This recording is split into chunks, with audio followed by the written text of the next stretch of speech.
بسم اللہ الرحمن الرحیم۔ السلام علیکم۔ علی حیدر زیدی آپ کی خدمت میں۔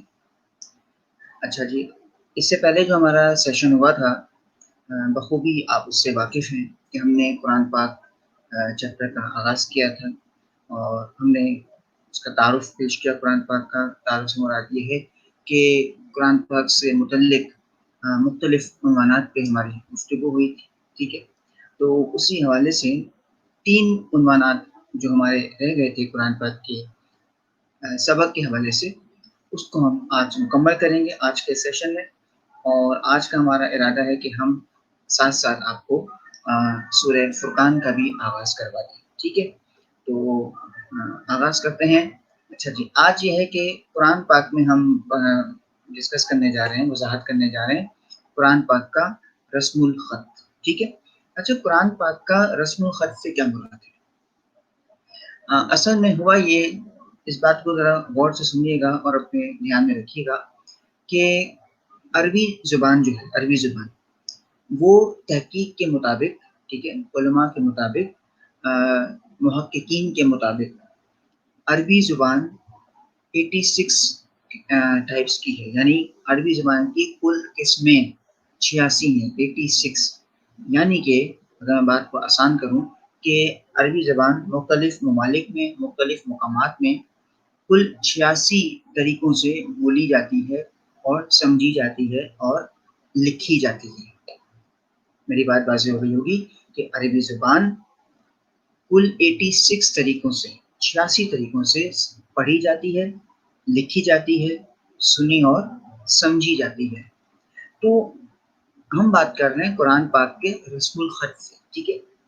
قرآن پاک کا رسم الخط سے مراد یہ ہے کہ جس طرح سے قرآن پاک نازل ہوا تھا، یعنی جس طرح کی تحریر میں، جس طرح کی لکھائی میں وہ نازل ہوا تھا، مثال کے طور پہ الحمدللہ رب العالمین، ٹھیک ہے، الحمدللہ رب العالمین، جس طرح سے یہ اس وقت لکھا گیا تھا 1400 سال پہلے جیسے نازل ہوا تھا، آج تک الحمدللہ موجزانہ طور پہ آج تک اور رہتی دنیا تک یہ ایسا ہی لکھا جائے گا اور پڑھا جائے گا اور سنا جائے گا اور سمجھا جائے گا۔ تو اسے کہتے ہیں قرآن پاک کا رسم الخط۔ میں آپ کو مثال پیش کروں کہ آپ دیکھیں کہ جو عرب ہے، سعودی میں مثال پیش کرتا ہوں سعودی عرب، ٹھیک ہے۔ سعودی عرب میں یقین مانیے گا کہ آپ کے جو گھر والوں میں سے کوئی اگر حج عمرہ کرنے گیا ہو، کبھی زیارتوں پہ گیا ہو عمرہ وغیرہ پہ، ان سے پوچھیے گا، یا کوئی اگر وہاں پہ جاب کرتا ہے اس سے پوچھ لیجیے، وہ آپ کو اس چیز کی تصدیق لازمی کر دیں گے کہ یہاں تک کہ مکہ اور مدینہ کی بھی عربی میں کافی فرق ہے، ان کے بولنے میں، ان کے لہجے میں، ٹھیک ہے۔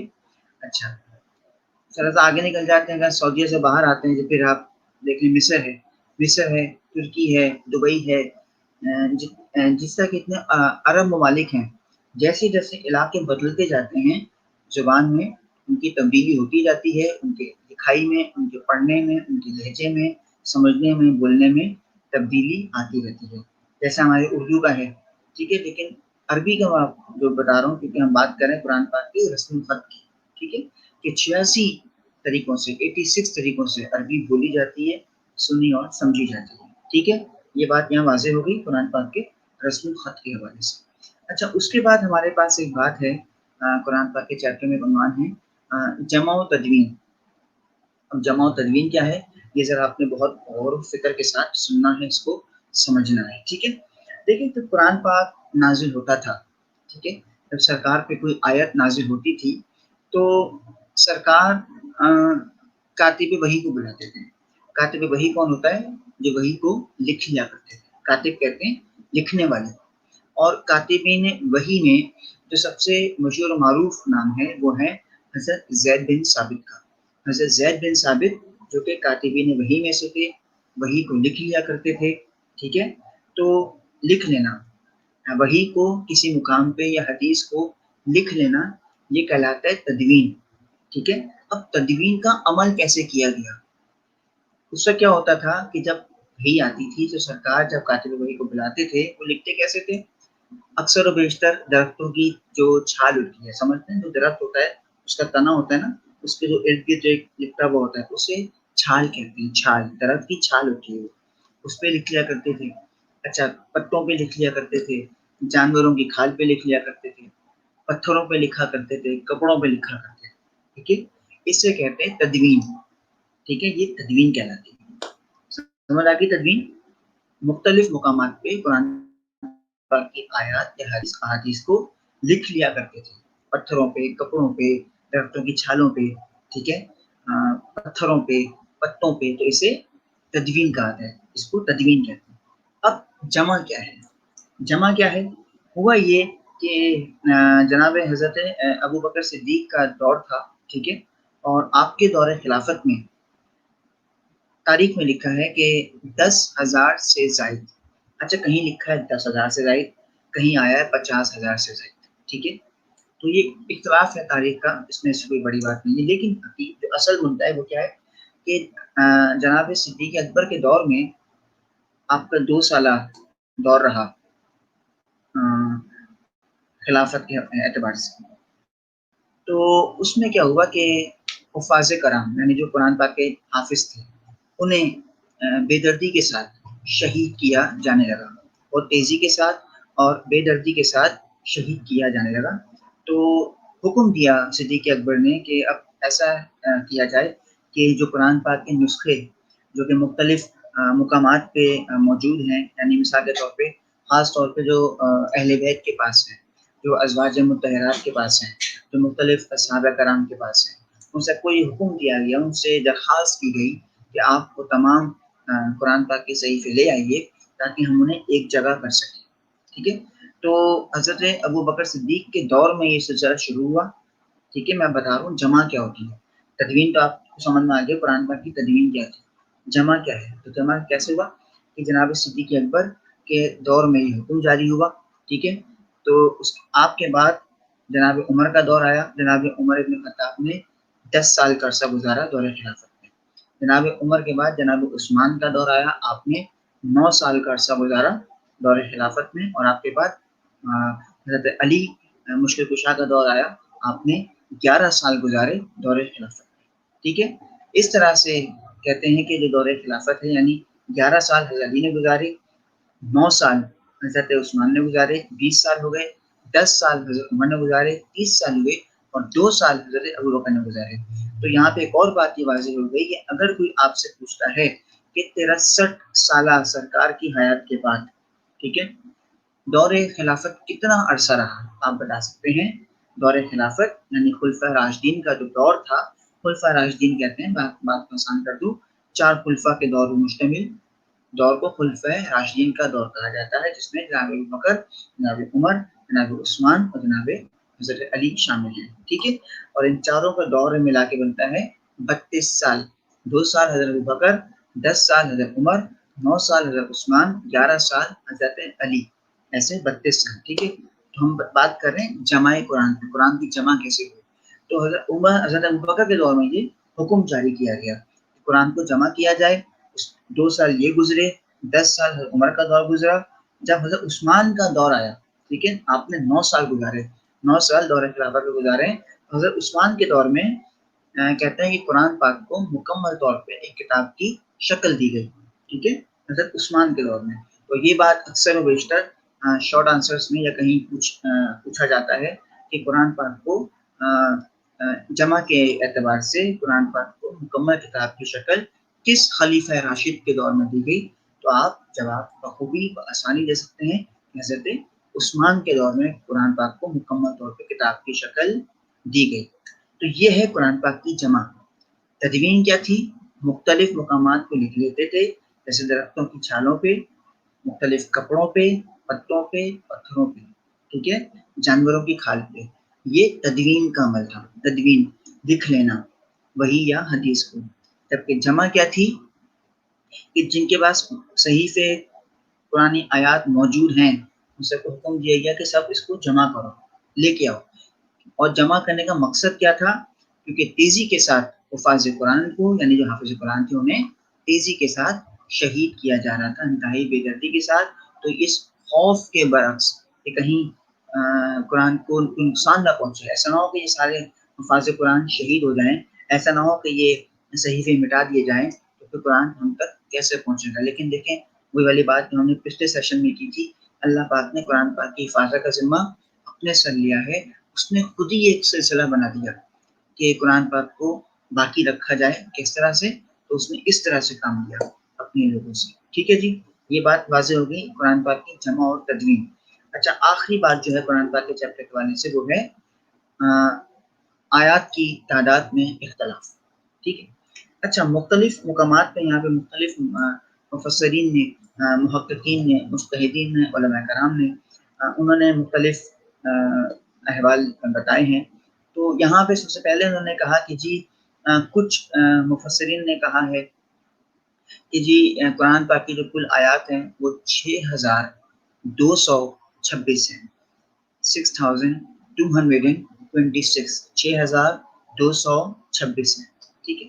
اچھا، کچھ نے کہا کہ نہیں جی 6226 نہیں ہے، انہوں نے کہا کہ 6500 کر کے انہوں نے اس کا کچھ ذکر کیا، 6500 کچھ. ٹھیک ہے. اور جو مستند مانی گئی، مستند، انہوں نے کہا کہ جی 6666 666. ٹھیک ہے. 6666 قرآن پاک کی مکمل آیات کی تعداد ہے. اب سوال یہ اٹھتا ہے کہ بھئی قرآن پاک کی آیات کی تعداد میں اختلاف کی کیا وجہ ہے؟ جب 114 صورتیں ہیں قرآن پاک کی، تو بھائی جب 6666 آیات ہیں تو اب اس میں اختلاف کی کیا بات ہے؟ تو اختلاف کی بات اس طرح سے ہے، سنیے غور سے، کہ کچھ مفسرین نے کیا کیا ہے کہ جب ہم قرآن پاک کی آیات پڑھتے ہیں تو آپ دیکھتے ہیں کہ اکثر و بیشتر جب آیت ختم ہو رہی ہوتی ہے تو آخر میں گول تا ہوتی ہے، گول سرکل بنا ہوتا ہے، ایسے ہوتا ہے، سرکل سا ہوتا ہے آیت کے بعد، اس میں کوئی لکھا ہوا نہیں ہوتا، بس گول ایسے سرکل ہوتا ہے. اچھا، کچھ ایسی آیات ہیں کہ ہم دیکھتے ہیں کہ اس میں جی وہ بیچ میں تو یا لام یا قاف یا سکتہ وقفہ ایسا لکھا ہوتا ہے. ٹھیک ہے. ہوا یہ ہے کہ کچھ مفسرین نے یہ جو وقفہ والی آیات تھیں، گول ایسے سرکل تھا، ان کو کاؤنٹ نہیں کیا. ٹھیک ہے، نہیں کیا. تو اس لیے ان کی جو کاؤنٹنگ ہے وہ 6666 والی نہیں ہے. ٹھیک ہے. لیکن جو مستند مانی گئی وہ اس طرح سے مانی گئی کہ یہ جو گول سرکل والی آیات تھی ان کو بھی کاؤنٹ کیا گیا. ٹھیک ہے. قاف لام سکتہ والی آیات تھی ان کو بھی کاؤنٹ کیا گیا. اور موسٹ امپورٹنٹ جو سورہ سے پہلے بسم اللہ والی آیت ہے، جو بسم اللہ ہے نا، اس کو بھی آیت میں شمار کیا گیا ہے کہ بسم اللہ الرحمن الرحیم آیت الحمدللہ رب العالمین اس طرح. تب بسم اللہ کی آیات کو بھی ملا کے، سورہ کی تمام آیات کو بھی ملا کے بنی 6666 یہ وجہ ہے قرآن پاک میں آیات کی تعداد میں اختلاف کی وجہ. ٹھیک ہے. تو میرا خیال ہے کہ یہ بات واضح ہو گئی. ٹھیک ہے. قرآن پاک کے حوالے سے جو ابتدائی معلومات تھی اس کے حوالے سے ہمارے جو عنوانات تھے وہ ہم نے مکمل کیے. ٹھیک ہے. تو اس میں اب کوئی ایسی بات نہیں ہے جو کہ بتانے والی ہے. ٹھیک ہے. اس سے پہلے والے سیشن میں ہم نے عنوانات پڑھے وہ، اور آج جو 3 عنوانات پڑھے اس میں ہم نے سمجھ لیں کہ قرآن پاک کا جو ہمارا ایک فرسٹ چیپٹر ہے وہ کمپلیٹ ہو گیا. ٹھیک ہے. تو فرسٹ پارٹ ہے اس چیپٹر. سیکنڈ پارٹ یعنی دوسرا حصہ آج ہم اسٹارٹ کریں گے اسی سیشن میں قرآن پاک کے حوالے سے، وہ ہے سورہ فرقان. لیکن اچھا، آپ کے نصاب میں، آپ کے سلیبس میں سورہ فرقان جو ہے وہ آیت نمبر 63 سے آیت نمبر 77 تک ہے. ٹھیک ہے. لیکن آج ہم انشاءاللہ پوری کوشش کریں گے کہ ہم آیت نمبر 63 سے آیت نمبر 71 تک اس کو کمپلیٹ کر لیں. ٹھیک ہے. اس کو مکمل کر لیں. ٹھیک ہے. تو آغاز کرتے ہیں سورہ فرقان سے. سب سے پہلے سورہ فرقان کا جو لب و لباب ہے اس کو سمجھنا بہت ضروری ہے. اگر آپ کو یاد ہو جو ہمارا پہلا سیشن ہوا تھا، ہم نے اس میں فرقان جو قرآن پاک کے اسماء المبارک میں ہم نے آپ کو پڑھایا تھا کہ فرقان کہتے ہیں، لغوی جو معنی ہے فرقان کی، اصطلاحی جو معنی وہ ہیں فرق کرنے والا، اچھے اور برے میں، حق اور باطل میں، حلال اور حرام میں. ٹھیک ہے. یعنی کافی ایسی اصطلاحات ہیں، یعنی فرق کرنے والی کتاب ہے. ایسے بتایا تھا آپ کو فرقان کا مطلب. ٹھیک ہے. تو سورہ فرقان کیا ہے؟ اصل میں سورہ فرقان میں اللہ پاک نے ایمان والوں اور جو کافر ہیں ان کے درمیان اللہ پاک نے فرق کو واضح کیا ہے سورہ فرقان میں کہ ایمان والے کون ہیں اور کافر کون ہیں۔ لیکن آپ اس قدرت کا کمال دیکھیے، اس کی شان دیکھیے کہ اس نے تاریخ یعنی اس نے اگر کافر کی نشانی بھی بیان کی ہے نا، یعنی اللہ پاک نے یہ درس دیا ہے، یہ سبق دیا ہے، یہ اشارہ دیا ہے پوری دنیا کو، دنیا کے انسانوں کو، صرف مسلمانوں کے لیے نہیں۔ میں پھر یہ بات دہرا دوں کہ قرآن پاک صرف مسلمانوں کے لیے نہیں ہے، قرآن پاک رہتی دنیا تک کے لیے ہے، قرآن پاک ہر دور کے لیے ہے، ہر دور کے ہر انسان کے لیے ہے، ٹھیک ہے۔ تو اللہ پاک نے درس یہ دیا ہے، بتایا یہ ہے، پیغام یہ دیا ہے کہ اگر تم کسی کی خامی بھی بیان کرو، اگر تم کسی کی برائی بھی بیان کرو، ٹھیک ہے، اگر تم کسی کا کوئی نقص بھی بیان کرو تو ایسے بیان کرو کہ کسی کی اچھائی بیان کرو، ٹھیک ہے، اور اس کی اچھائی کو سن کے دوسرا خود شرمندہ ہو جائے کہ شاید مجھ میں ایسی کی قابلیت ہی نہیں ہے کہ میرا ذکر ہی نہیں ہو رہا۔ بات واضح ہو گئی کہ کسی کی اگر غلطی نکالنی ہے، کسی کو اس کی غلطی بتانی ہے، ٹھیک ہے، تو کبھی بھی اس کے منہ پہ یا کھل کے اس کو برا نہ کہو، بلکہ جو تعریف کے قابل ہے، جو اچھا ہے، اس کی اتنی تعریف کرو، اتنی تعریف کرو کہ وہ جو بیچارہ میں کوئی اچھائی ہے ہی نہیں، خود بخود شرمندہ ہو جائے۔ میں یہاں مثال ایک پیش کروں گا آپ کے سامنے، پھر انشاءاللہ آغاز کریں گے کہ ایک بزرگ تھے، وہ وضو فرما رہے تھے، ٹھیک ہے، اور نبی پاک انہیں وضو کرتے ہوئے دیکھ رہے تھے۔ تو انہوں نے وضو کے دوران ایک غلطی کر دی ہوگی، تو نبی پاک نے ان کو وضو کرتے ہوئے بیچ میں نہ روکا نہ ان کو ٹوکا۔ جب وہ شخص وضو کر چکے تو سرکار نے ان سے فرمایا کہ میں وضو کر رہا ہوں، آپ دیکھ لیں کہیں میں کچھ غلطی تو نہیں کر رہا۔ کتنے کمال کی بات ہے۔ سرکار نے وضو کیا اور پھر وضو کرنے کے بعد وہ جو شخص دیکھ رہے تھے انہوں نے کہا کہ بیٹا تمہارا بہت شکریہ کہ تم نے مجھے میری غلطی بتا دی کہ میری غلطی کہاں تھی۔ تو یہ تعلیمات ہیں نبی پاک کی۔ آپ نے تو اس طرح سے اگلے کی اصلاح کی ہے، اس طرح سے سامنے والے کو بتایا ہے کہ وہ غلط کہاں پہ، نہ کہ کھل کے برا کہا ہے۔ تو سورہ فرقان بھی ہمیں اسی طرح سے درس اس سورہ میں ہمیں مل رہا ہے۔ تو چلیے آغاز کرتے ہیں کہ اچھا یہ بتاتا چلوں کہ یہ قرآن پاک کا 25واں سورہ ہے، ٹھیک ہے، سورہ فرقان قرآن پاک کا 25واں سورہ ہے اور یہ 18ویں اور 19ویں پارے میں ہے، ٹھیک ہے، اور یہ مکی سورہ ہے، ٹھیک ہے، اور آج اس کا ہم آغاز کر رہے ہیں، ٹھیک ہے، تو غور سے سننا ہے اور اس کو سمجھنا ہے، ٹھیک ہے۔ اچھا میں ساتھ ساتھ عربی بھی پڑھ رہا ہوں، ٹھیک ہے، عربی ترجمہ پھر اس کی تفسیر اور تشریح، ٹھیک ہے، تشریح مراد یہ ہے اس کی وضاحت، اور انشاءاللہ یہ بھی ہم ڈسکس کرتے رہیں گے آگے چل کے ساتھ ساتھ پیپر پیٹرن کے حوالے سے کہ سورہ فرقان کے حوالے سے کس طرح سے پیپر میں سوالات آ سکتے ہیں اور آتے ہیں، ٹھیک ہے۔ بسم اللہ الرحمن الرحیم۔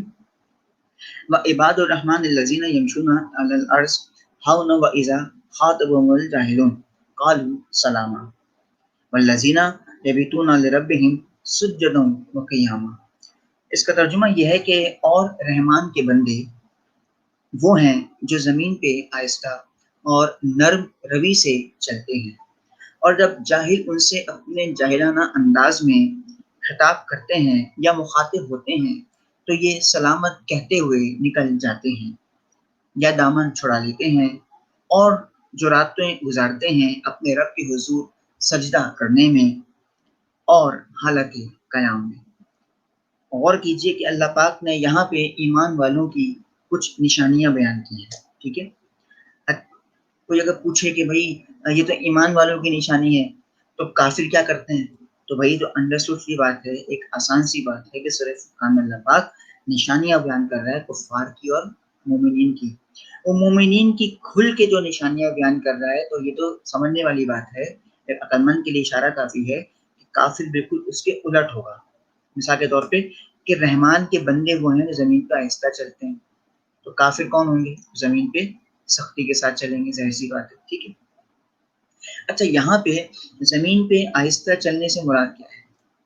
زمین پہ آہستہ چلنے سے مراد یہاں پہ یہ نہیں ہے کہ آہستہ آہستہ قدم رکھتے ہیں اور چپکے چپکے چلتے ہیں، ایسا نہیں ہے۔ یہاں پہ آہستہ چلنے سے مراد ہے کہ جو ایمان والے ہیں وہ عاجزی کے ساتھ چلتے ہیں، وہ انکساری کے ساتھ چلتے ہیں، وہ تکبر نہیں کرتے، وہ کبھی غرور نہیں کرتے ایمان والے، وہ اپنے آپ کو ہمیشہ سر جھکا کے چلتے ہیں، وہ ہمیشہ اپنے اندر ایک ندامت رکھتے ہیں، وہ ہمیشہ اپنے اندر ایک عاجزی رکھتے ہیں، ہمیشہ جھک کے رہتے ہیں، کبھی کسی سے اکڑ کے بات نہیں کرتے۔ یہ ایمان والوں کی نشانی ہے سورہ فرقان کی روشنی، ٹھیک ہے۔ اور پھر بتایا کہ جب جاہل ان سے اپنے جاہلانہ انداز میں مخاطب ہوتے ہیں تو یہ سلامت کہہ کے دامن چھڑا لیتے ہیں، یعنی کہ جاہل کے منہ نہیں لگتے۔ ایمان والوں کی ایک نشانی یہ بھی ہے کہ ایمان والے کبھی بھی کسی جاہل کے منہ نہیں لگتے، جاہل کچھ بھی کہتا رہے ان کے منہ لگتا رہے، یہ تو چپ چاپ وہاں سے نکل جاتے ہیں۔ اور یہاں پہ حضرت علی کا بڑا مشہور قول ہے جو بیان کر رہا ہوں۔ حضرت علی فرماتے ہیں کہ جاہل کے منہ لگنے والا، جاہل کے منہ لگنے والا یا جاہل کی بات پہ اس کا جواب دینے والا وہ کبھی عالم نہیں ہو سکتا۔ یعنی کہ یہاں پہ کیا ہے، جاہل سے تکرار کرنے والا، خواہ مخواہ اس سے الجھنے والا۔ حضرت علی کی نگاہ میں، حضرت علی کے قول کی روشنی میں، عالم کبھی بھی جاہل کے منہ لگتے نہیں ہے۔ علم کا جہل سے کوئی تعلق نہیں ہے، کوئی واسطہ نہیں ہے، کوئی ٹکراؤ نہیں، یاد رکھیے گا، ٹھیک ہے۔ اور پھر فرمایا کہ جو راتیں گزارتے ہیں اپنے رب کے حضور سجدہ کرنے میں اور قیام میں، یہ اپنی راتیں ضائع نہیں کرتے، یہ اپنی راتوں کو بگاڑ نہیں دیتے، بلکہ اپنی راتوں کو حصول کرتے ہیں۔ کس طرح سے کامیاب بناتے ہیں؟ کیسے؟ اللہ کی حضور ذکر کرتے ہیں، ہم جو ثنا کرتے ہیں اللہ کی، اور سجدے میں اور قیام میں اپنی راتیں گزار دیتے ہیں، عبادت میں اپنی رات کو گزار دیتے ہیں، ٹھیک ہے۔ تو یہاں پہ 3 صفات ایمان والوں کی ہمیں پتہ چلی ان آیات کی روشنی میں۔ اچھا، کوشش کیجئے کہ ساتھ ساتھ میں ان صفات کو آپ لوگ نوٹ کرتے رہیں، ٹھیک ہے۔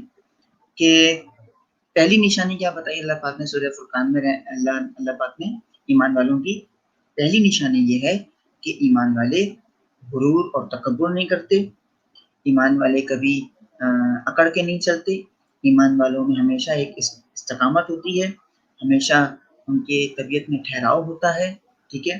وہ یعنی غرور نہیں کرتے، وہ کسی پہ اپنا روب نہیں جھاڑتے، ٹھیک ہے۔ یہ ایمان والوں کی پہلی نشانی۔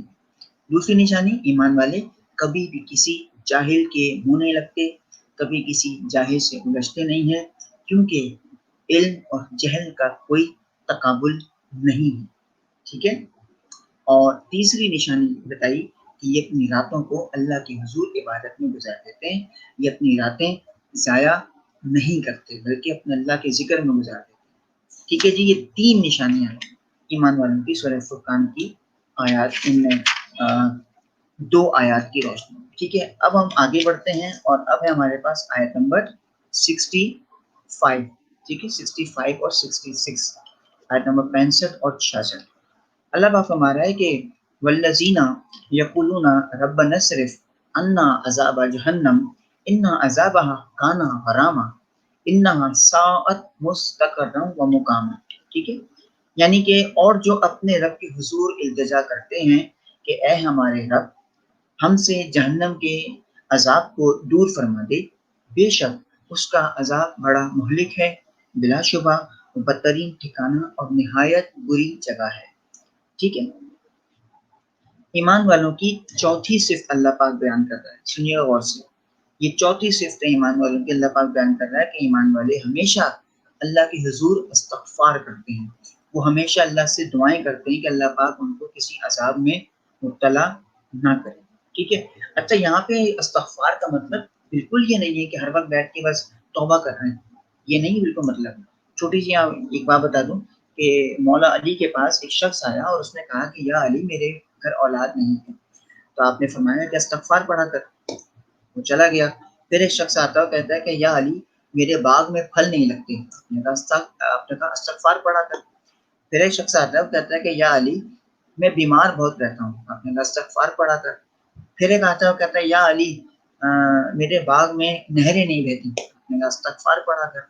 ایک آیا اس نے کہا یا علی میں بڑا مفلس ہوں، قرض دار ہوں، کیا کروں؟ آپ نے کہا استغفار پڑھا کر۔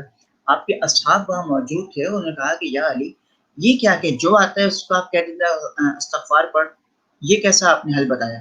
تو مولا علی فرماتے ہیں کہ کیا تم نے سورہ نون نہیں پڑھی؟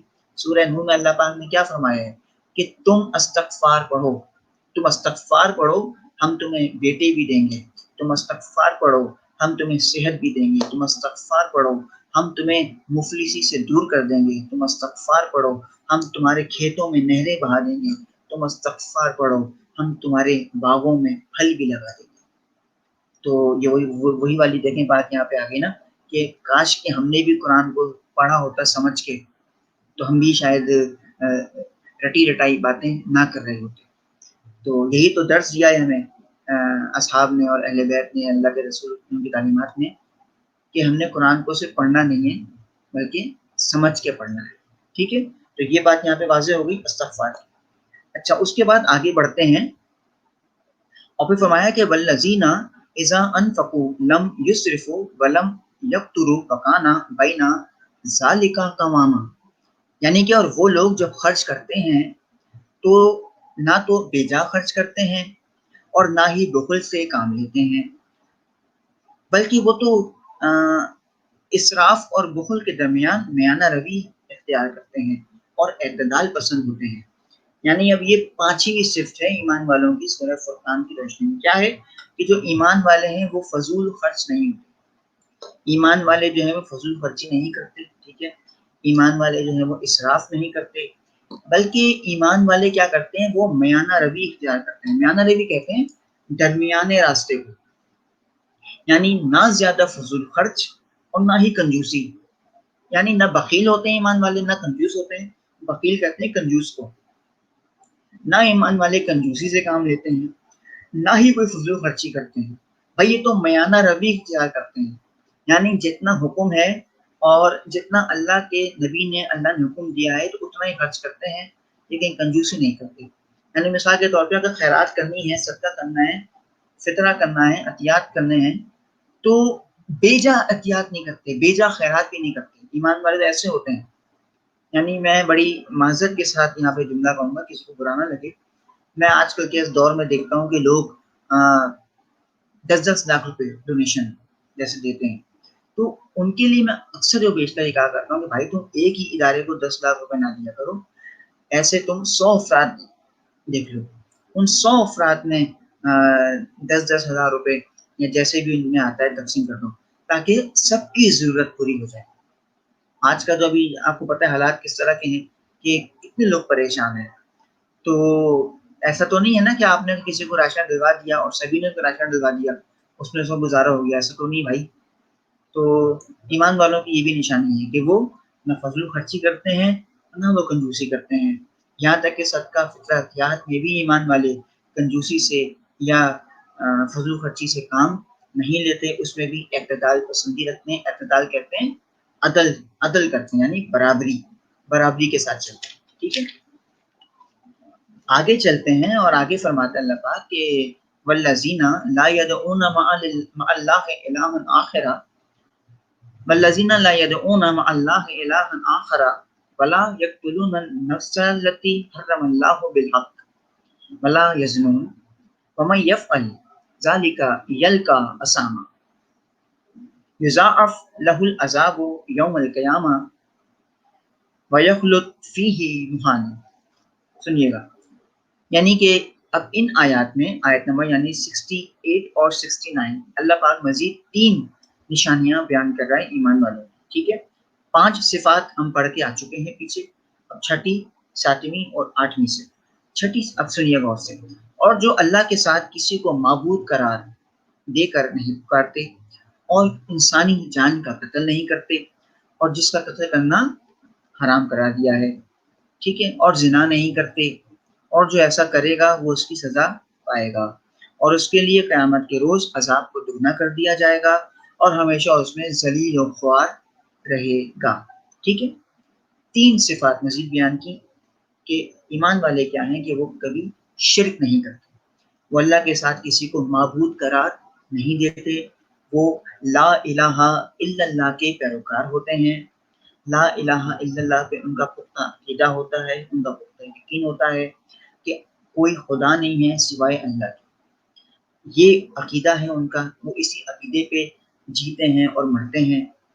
وہ کسی اور کو اللہ تصور نہیں کرتے، اللہ کے ساتھ کسی کو شریک نہیں کرتے، وہ جانتے ہیں کہ اللہ احد ہے، اللہ کی ذات یکتا ہے، اللہ کی ذات تنہا ہے، وہ اکیلی ذات ہے، ٹھیک ہے۔ یہ ایمان والوں کی چھٹی صفت ہے سورہ فرقان کی روشنی میں۔ آگے فرمایا کہ وہ قتل نہیں کرتے کیونکہ وہ جانتے ہیں کہ قتل کرنا حرام ہے۔ اچھا یہ سورہ مائدہ کی بھی ایک روشنی میں بتا دوں گی۔ سورہ مائدہ میں اللہ پاک فرماتا ہے کہ مجھے بڑی مشہور آیت ہے کہ من قتل نفسا او فساد فی الارض والی آیت ہے یہ، کہ جس نے ایک نفس کو قتل کیا گویا اس نے پوری انسانیت کو قتل کیا، اور جس نے ایک نفس کو زندہ کیا تو گویا اس نے پوری انسانیت کو زندہ کیا۔ اچھا یہاں پہ سوال یہ اٹھتا ہے کہ کیا یہاں پہ قتل کرنے سے مراد یہ ہے کہ کسی کی زندگی کا دیا بجھا دینا، یا یہاں پہ زندہ کرنے سے مراد کیا ایسا ہے کہ کسی بچے کی ولادت ہونا، یا یہاں پہ قتل کرنے سے مراد یہ ہے کہ کسی کی زندگی کا دیا بجھا دینا؟ تو علماء نے یہاں پہ لکھا کہ تفسیر میں لکھا کہ یہاں پہ زندہ کرنے سے مراد ہے کسی کو ہدایت دینا، یعنی اگر کوئی گناہ میں مبتلا ہے، کوئی اگر سرکشی میں مبتلا ہے، کوئی اگر کفر میں مبتلا ہے، کوئی اگر بے راہ روی میں مبتلا ہے، کوئی اگر رہزنی میں مبتلا ہے، کوئی قتل و غارت میں مبتلا ہے، لاکھوں ہزاروں برائیاں ہیں، کسی ایک کو ایسا راستہ دکھا دینا کہ وہ بھٹکے ہوئے راستے سے صراط مستقیم پہ آ جائے، وہ بھٹکے ہوئے راستے سے دین الہی کے راستے پہ آ جائے، وہ غیر کے راستے سے اپنے کے راستے پہ آ جائے، یعنی اللہ کے رسول سے قربت حاصل کر لے، ان کے قریب ہو جائے، تو اسے کہتے ہیں نفس کو زندہ کرنا۔ اور قتل کرنے سے مراد کیا ہے؟ کسی کو گمراہ کرنا، کوئی اچھا خاصا ایک راستے پہ اچھا خاصا چل رہا ہے، کوئی نمازی روزہ پرہیزگار ہے، کوئی متقی ہے، اور خدا نہ خواستہ ہم اس کو بھڑکا دیں، ہم اس کو اچھے خاصے راستے سے بھٹکا دیں، ہم جو ہیں اس میں کوئی برائی کو پیدا کر دیں، اس کو ایسی لالچ دیں اور وہ بھٹک جائے۔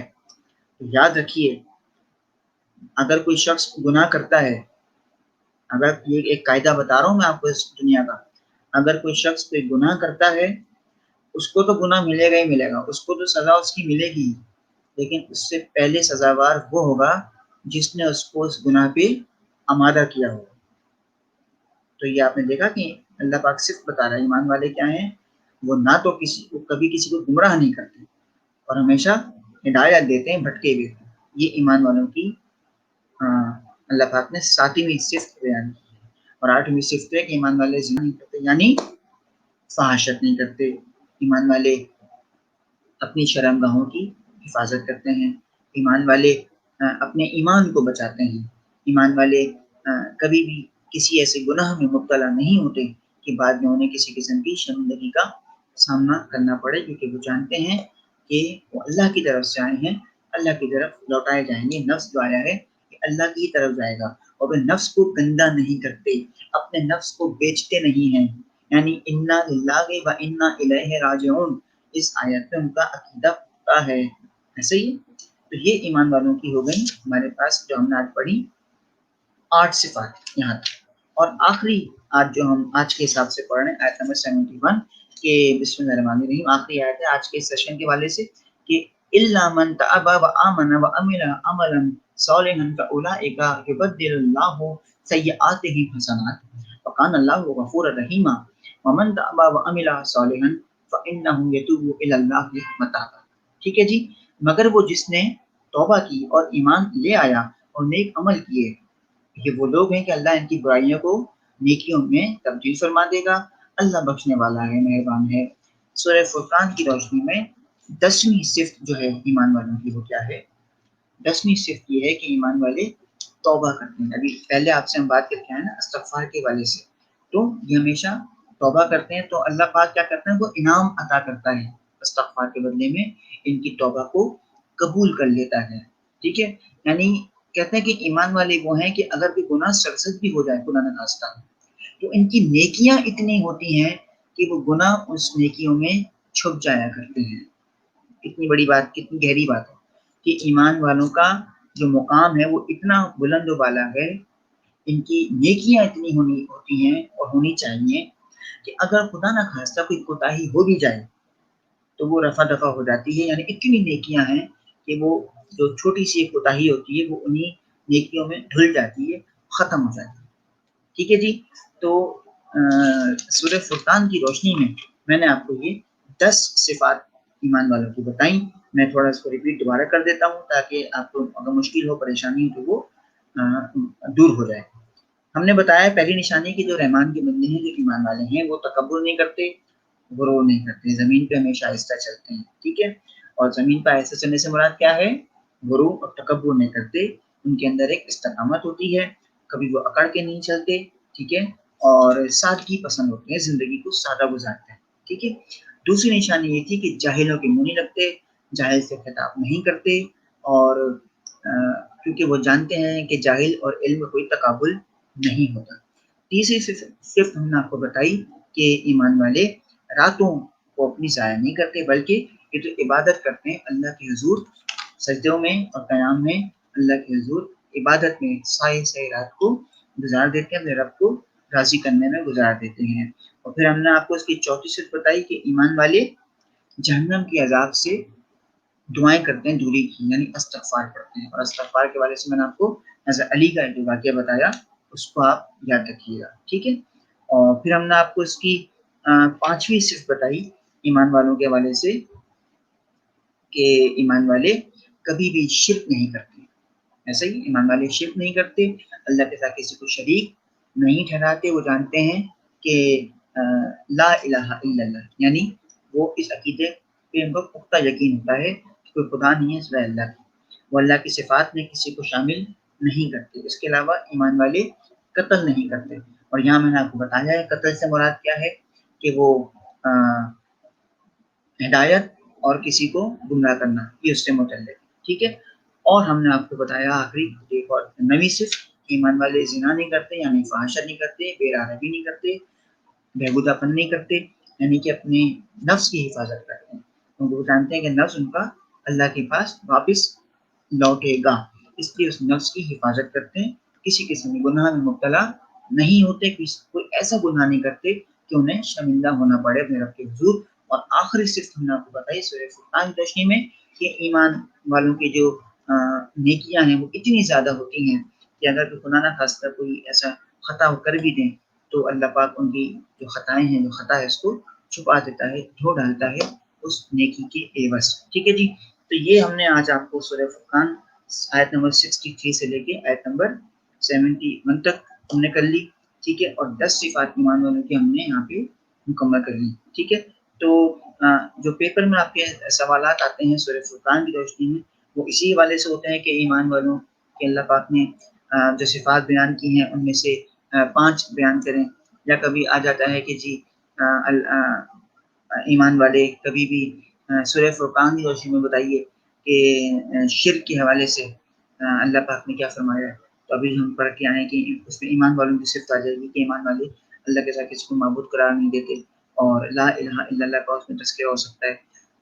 استغفار کے حوالے سے سوال آ سکتا ہے کہ سورہ فرقان کی روشنی میں استغفار پہ تھوڑا اس کو واضح کیجیے، تو اس میں بھی آپ استغفار کا ذکر کر سکتے ہیں جیسے میں نے آپ کو واقعہ بتایا۔ ٹھیک ہے، نیکسٹ سیشن میں ہم سورہ فرقان مکمل کریں گے، اور مزید جو اس کے ممکنہ کوشش ہوگی کہ اس کا پیپر پیٹرن آپ کو مزید اور آسانی سے سمجھا دیں، اور ایک کوشش کرنی ہے کہ سورہ فرقان آپ نے مکمل ترجمے کے ساتھ یاد کرنی ہے۔